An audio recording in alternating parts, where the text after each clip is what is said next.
Magkapatid na mahiyain. May tinatagong lihim. Kalingap Rab, may babala para sa kanila, dapat wala na yan sa inyo. Magandang araw at isang mapagpalang araw po sa inyong lahat mga kalingap. Sanay hindi niyo po makalimutan na mag-like sa video na ito. At paunawa tapusin muna ang kabuuhan ng video na ito mga kalingap at para malaman ang nilalaman nito.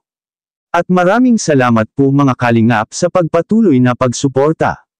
At paki-subscribe po kay Kuya Val Santos Matubang at kay Ate Edna Vlogs at Kalingap Rab, maraming salamat po.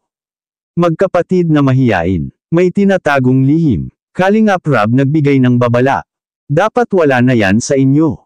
Pero bago yun mga kalingap ay pag-usapan muna natin ang tungkol sa magkapatid na mahiyain na kung saan nalalapit na talaga ang kanilang paglipat mga kalingap.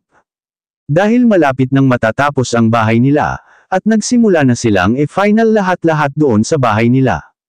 At ang problema na lang mga kalingap para sa bahay ng magkapatid na mahiyain ay ang mga gamit na lang sa loob. Siguro pagbalik nila Kalingap Rab bibilhan na nila ito ng mga gamit.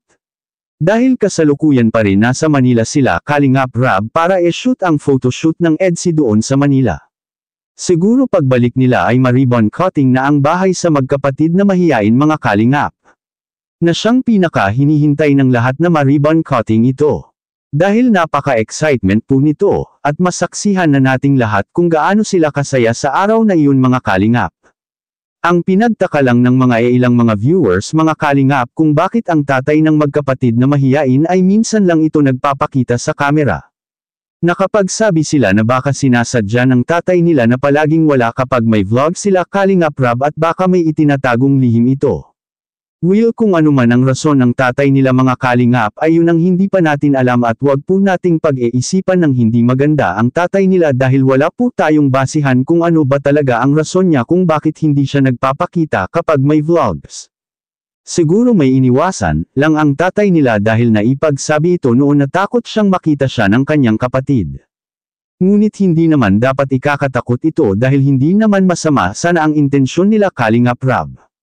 Bagkus pinagawaan pa siya or sila ng magandang bahay ngayon. Na hindi kailanman naranasan nila at walang ibang tao na nakakatulong sa kanila.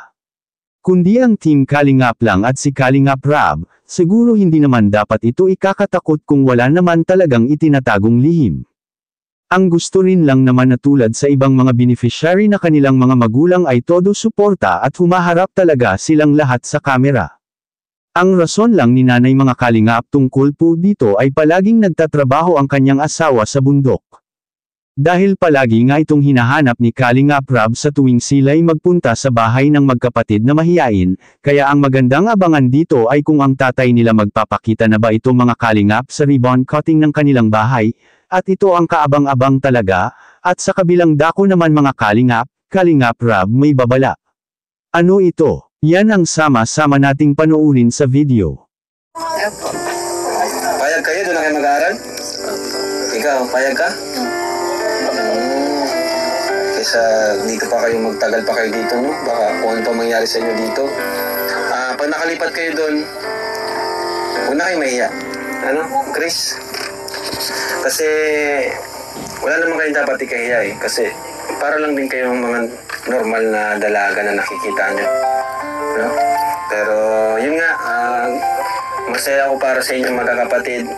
Magmula nang natagpuan namin kayo, talagang ako'y naging desidido ako na tulungan kayo mabago yung buhay niyong dalawa. Kayo ngayon tatlo. Gusto kong matulungan kayo kasi gusto kong mabago yung pananaw niyo sa buhay, kung paano kayo makipag-usap sa tao. Ano? At masaya naman ako kasi